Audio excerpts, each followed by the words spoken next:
Overlord 2. Overlord 2 was a story-based strategy RPG, whatever you want to call it, centered around one key character. If you guessed it right, it was in fact Peded. It was the Overlord. In the game Overlord, you were tasked with controlling your minions and getting ahead of the normies on the surface. You start the game as a little baby. You're a little overlord guy, and everybody in the village thinks you've got cheese touch and doesn't like you. Besides, one person, Kelda, your childhood friend, the only person who does not shun you for being the best. But then tragedy strikes. You are barred from the town you grew up in. You are fiercely vengeful of the people that abandoned you, but luckily you're picked up by the minions. That's a big game, man. No, the minions. The minions. These minions will take you to your lair that you will be using for the rest of the game. A very iconic place for me. You had your own customizable rooms in the spire. Your minion barracks where you could customize all your minions. You had your weapons.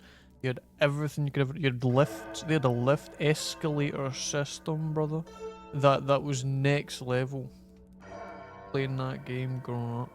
Anyway, further than this, you conquer in this game. This is a game about conquering after all. You conquer the Romans. What's up with you, Maximus? No, I wanted to call me Miss Trixville Buttercup Fairy. Are you serious? And you could all come and visit me when I move into my mushroom house. SAC, Species Identity Crisis. It's a terrible thing. The fairies. Faye's a nice looking wench. She's a fairy. I smoke my stogie anywhere I want. You have angered Queen Faye. Don't say I didn't warn you. You have stolen our spellstone, intruder, and defiled this shrine.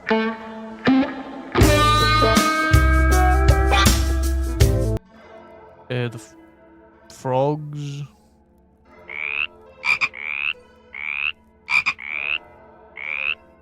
This game builds itself up perfectly.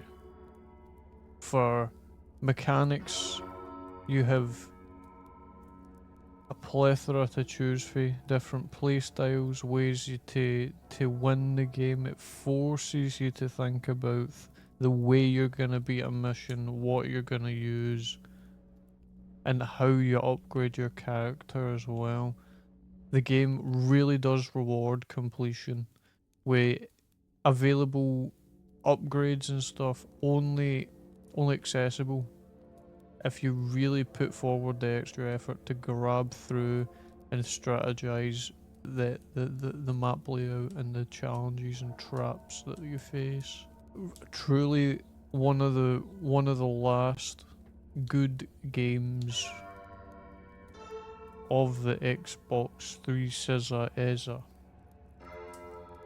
But what happened to Overlord? Why did Overlord 2 complete the series, that is what we're here to discuss today.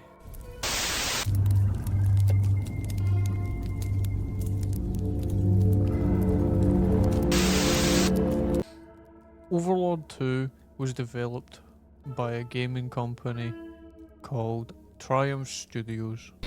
Hello, my name is Leonard Soss. I'm a creative director here at Triumph Studios.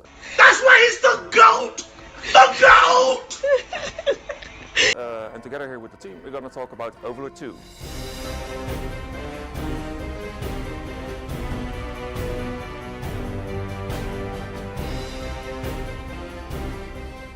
Overlord is about being evil. You are the guy in charge. You are the Dark Lord. After a day of working or staying in school, you've got people telling you all the time what you're supposed to do. In Overlord 2, you are in control. And being evil is a lot more fun.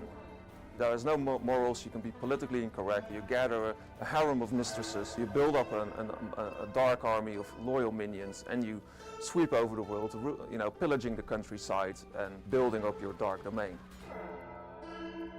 Triumph Studios was a Dutch-based independent studio, small scale, that could only work on one game at a time. They were subsidiary to a company known as Codemasters at the time. When the game released and was wildly successful, due to reasons like waiting for certain deals to come through for console and stuff like that, and different shifts in the market between console and PC, they found it to be, particularly in their scenario, for a small developer, easier and more affordable to move on to PC gaming. And then, in mind, round about this time, after the release of the game, they sold the rights to their parent company at that point, Codemasters. I'm angry. I've had enough of these people.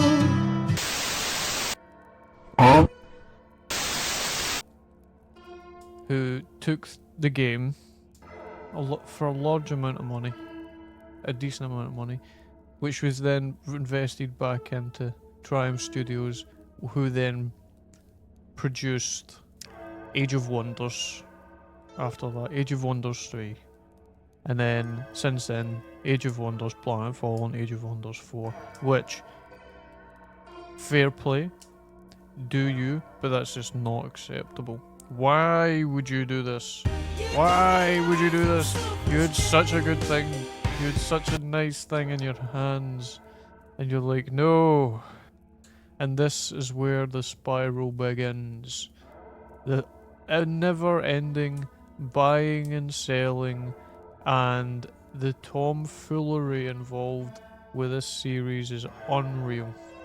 For a game that was ranking in 70s, high, almost 80s, every review that could be reviewed and sold millions of copies, to just be left in the nether realm between business transaction after business transaction.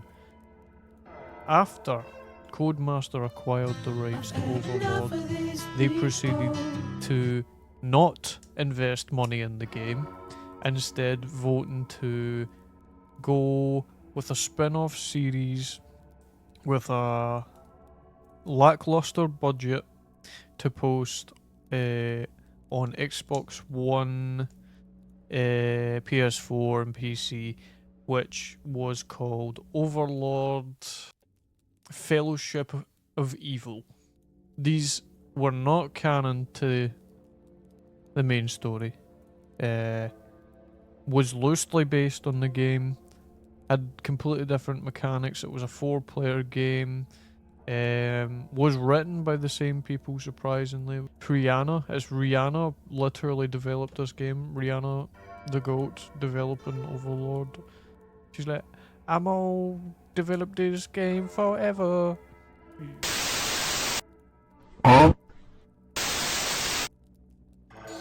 She's like, my head is huge, is huge. I said, these games be live in my head forever. You ain't gonna ever get another one ever. I'm a fucking doody doo. I'ma fucking take a shit on you.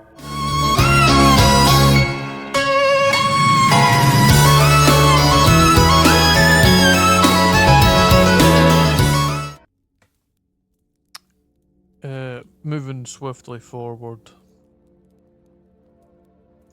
This game done so poorly. If I figure out how to make the compression on these a little better, I'll put it on screen how poorly this game did. And now most people, including myself, didn't even know this game existed after Overlord 2. And researching this video, I realised it was in fact a game. There was a release after this. Also considering the fact Triumph at the time were more interested in making Age of Wonders, later to also be sold to Paradox Interactive for 4.5 million. So Triumph Studios is now a subsidiary to Paradox Interactive. I've had enough of these people. Codemasters, after completely flopping this game, proceeded to ditch any kind of idea of making another Overlord game. Left that completely in the back burner and made games like Dirt and F1. Yep.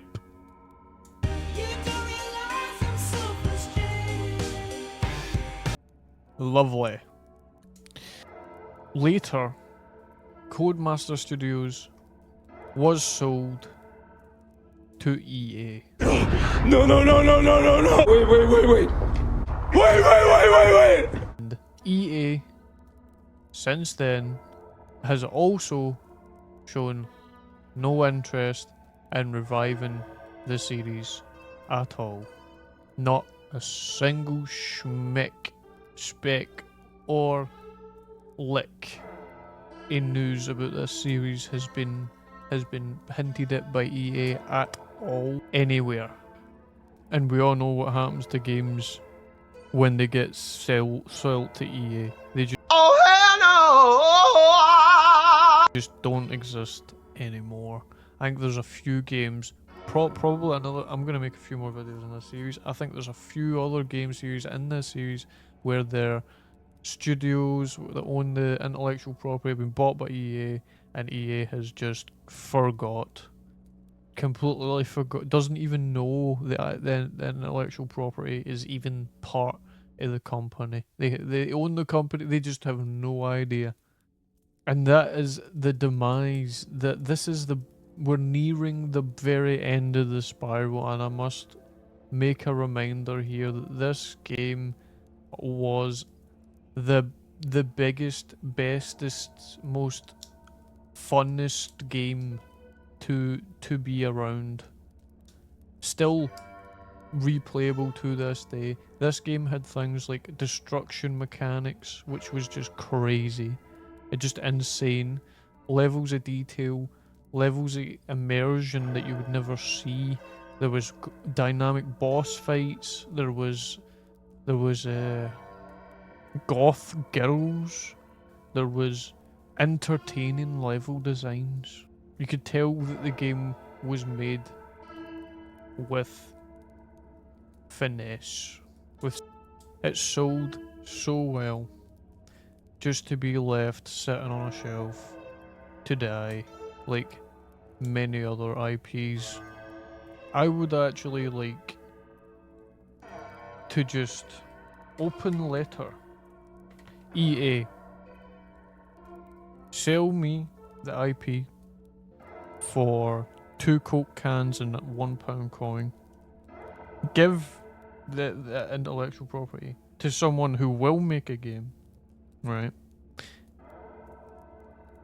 And then everybody's happy because the fans have a game, and EA has the pleasure of seeing some final good action from their company. In conclusion, I